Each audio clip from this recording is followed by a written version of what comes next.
Donc, j'ai la chance de diriger l'équipe Impact, qui est l'acronyme pour les thérapies innovantes dans le cancer du pancréas. Donc, c'est bien, Corinne nous a parlé de tous les problèmes que pouvait nous poser ce cancer. Moi, j'ai décidé de vous partager avec vous la composition d'une équipe de recherche, parce que souvent, on voit le chercheur et on ne voit pas autour. Il faut savoir que c'est une équipe qui peut être composée de multiples composantes. Des ingénieurs qui sont soit statutaires, comme Naïma, qui a assuré l'encadrement de nos élèves, ou des ingénieurs qui sont sous contrat, des stagiaires qui sont un peu au niveau d'apprentissage, avant des étudiants en thèse que nous formons dans nos équipes. Alors, on forme bien sûr les étudiants d'université, mais aussi des médecins, pour et par la recherche, comme le disait Gilles. Les chercheurs dont je fais partie, certains sont déjà statutaires, d'autres sont en recherche de poste, et on les appelle les chercheurs postdoctorants. Et donc, c'est des gens qui vont assurer la continuité de la recherche dans nos équipes. Et on a la particularité dans l'équipe d'être très lié avec la clinique. Donc, c'est quelque chose qui est très important. Il faut savoir que c'est un lien qui se tisse au fil des ans, puisque les 5 personnes qui sont à l'heure actuelle dans notre équipe ont été soit des mentors pour nos chercheurs, soit nous, chercheurs, les avons formés à la recherche. Ça permet de maintenir ce lien. Et c'est particulièrement important dans le cadre de notre équipe, puisque on peut avoir aussi un aspect qui est multicommunautaire, avec des personnes qui viennent de différents horizons. Et comme le disait Jérôme, on a tous participé peu ou prou dans notre formation à l'apprentissage dans des laboratoires étrangers. Donc ça permet d'avoir une espèce de pot commun, d'expertise, d'impression, d'expérience, et qui nous permet d'aboutir dans nos projets de recherche. Comme vous le savez déjà, grâce à Corinne, notre équipe s'intéresse au cancer du pancréas, qui est un cancer qui n'est actuellement pas guérissable, malheureusement. Et si je dois résumer en 3 mots ce qui nous anime dans l'équipe, c'est comprendre pour combattre. Et on a une approche qui est tout à fait particulière, c'est qu'on va développer des approches de thérapie génique. Alors ça, c'est quelque chose qui ne peut se faire que dans un cadre multidisciplinaire, puisque le chercheur va essayer de comprendre la faiblesse de la tumeur par rapport à la chimiothérapie, mais aussi ses facultés de résistance. L'ingénieur va développer des protocoles qui vont nous permettre d'atteindre ces faiblesses, et le clinicien va mettre en œuvre ces procédures de traitement, et c'est l'essence même de la recherche transactionnelle qu'on essaye de développer au CRCT. Sans plus tarder, je vais passer la parole à Naïma, qui est assurée avec brio l'encadrement de nos jeunes pousses.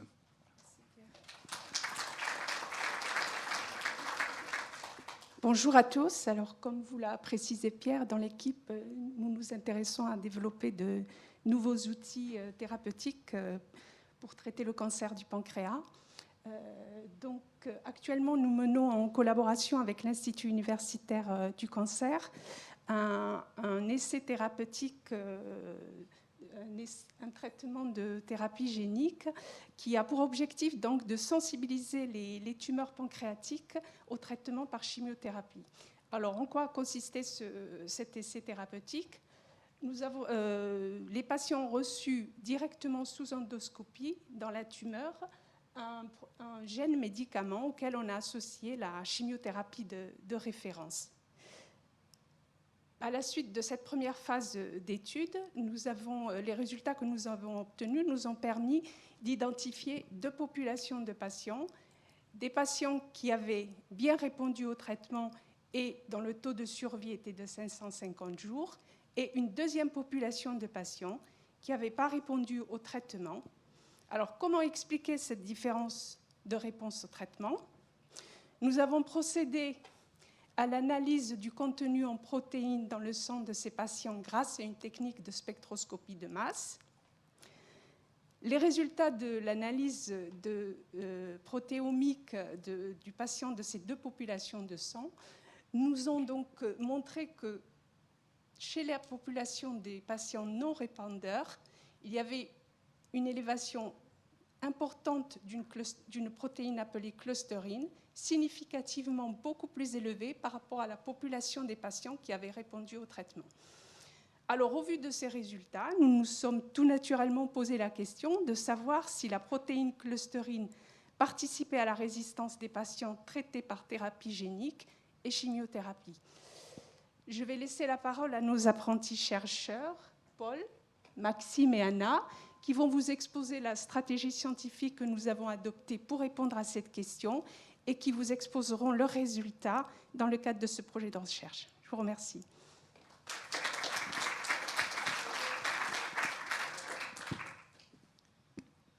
Tout d'abord, nous allons nous intéresser à la manière dont nous avons supprimé la clustérine des cellules tumorales.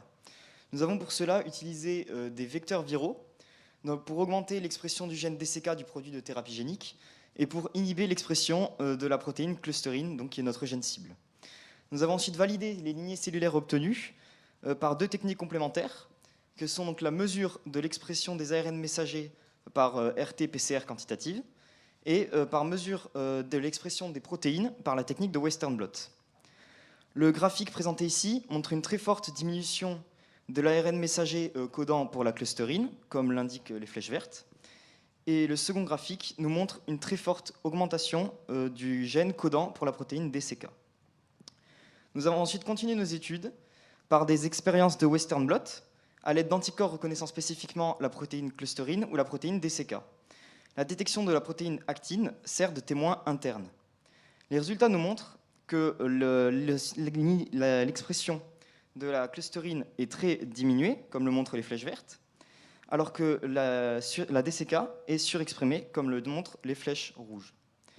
Les lignées cellulaires présentées dans les rectangles orange sont les plus intéressantes, car elles combinent à la fois l'inhibition de l'expression de la clustérine et la surexpression de la DCK. Ce sont donc ces cellules que nous allons utiliser par la suite. Je laisse maintenant la parole à Maxime.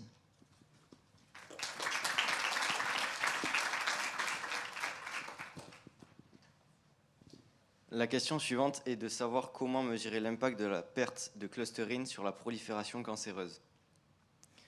Pour ces expériences, notre équipe d'accueil utilise un microscope qui permet le suivi de la culture cellulaire en temps réel.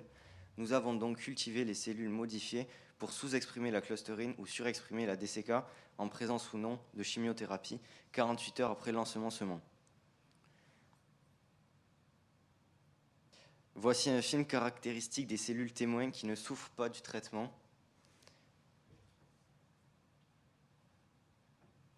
Ce graphe permet de quantifier la confluence cellulaire au cours du temps et montre un effet modéré de la chimiothérapie en fin d'expérience. Au contraire, voici la vidéo de cellules sous-exprimant la clustérine et surexprimant la DCK et traitées par chimiothérapie. Les cellules meurent très rapidement après traitement. Le graphe associé montre une très forte diminution de la confluence cellulaire, ce qui valide l'hypothèse de départ.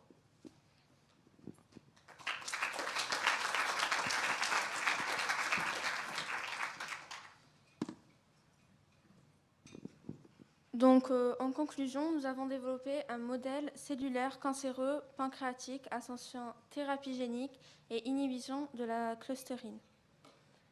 Dans ces cellules, le ciblage de la clustérine renforce l'effet de la thérapie génique en présence de chimiothérapie.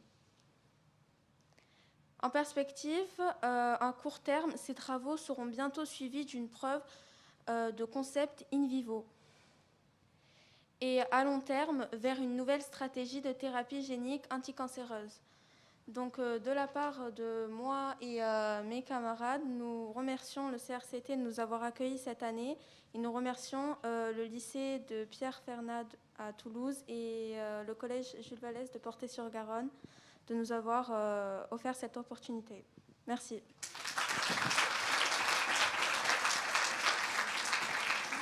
Allez, au milieu de la scène.